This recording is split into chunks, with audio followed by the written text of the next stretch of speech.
ચૈત્રી પૂનમના દિવસે યાત્રાધામ અંબાજીમાં મોટી સંખ્યામાં માઈ ભક્તો ઉમટ્યા છે। વહેલી સવારથી જ લાખોની સંખ્યામાં ભક્તો હાથમાં માતાજીના ધજા અને ગરબો લઈને આવ્યા। દૂર દૂરથી માનતા પૂરી કરવા પગપાળા આવતા સંઘો ભક્તિમાં લીન થયા છે। જય જય અંબેના નાદથી મંદિર પરિસર ગુંજી ઉઠ્યું છે અને આ પવિત્ર દિવસે ભક્તો વિશેષ અનુષ્ઠાનની પૂર્ણાહુતિ કરે છે। ચૈત્રી નવરાત્રીના 9 દિવસ પૂજા પાઠ અને ઉપવાસ કર્યા પછી ભક્તો આજે પૂનમના દિવસે માતાજીના દર્શન કરવા આવતા હોય છે।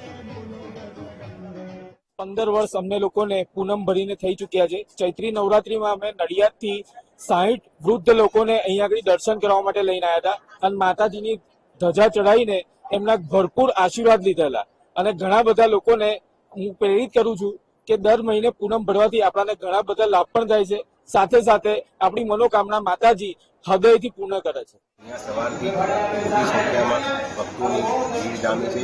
ચૈત્રી પૂનમના દિવસે આજે માતાજીની ગુરુવારે ગરુડ ઉપર સવારી છે અને વિશેષમાં કહીએ તો ઘણા લોકો નવરાત્રિ પૂનમ સુધી કરતા હોય છે અને ઉપવાસ પણ કરતા હોય છે। ચૈત્રી નવરાત્રિનું વિશેષ મહત્વ એ છે કે આ પૂનમ બહુચરાજી અને અંબાજી તેની સંયુક્ત પૂનમ ગણવામાં આવી છે। જેમ કે શ્રીફળ આપણે વધેરીએ તો શ્રીફળના 2 ભાગ થાય, એક બહુચરમાં અને એક અંબેમાં। આ રીતે ચૈત્રી પૂનમનું અંબાજી અને બહુચરાજીનું સંયુક્ત રીતે સમન્વય છે। આ પૂનમે મંદિર ટ્રસ્ટમાં અંબાજી દેવસ્થાન ટ્રસ્ટમાં યાત્રિકોનો ઘસારો જોવા મળી રહ્યો છે।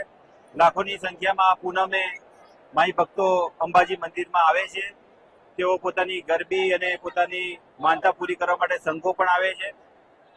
આજ રોજ અંબાજી દેવસ્થાન ટ્રસ્ટ દ્વારા ઉત્તમ વ્યવસ્થા કરવામાં આવી છે।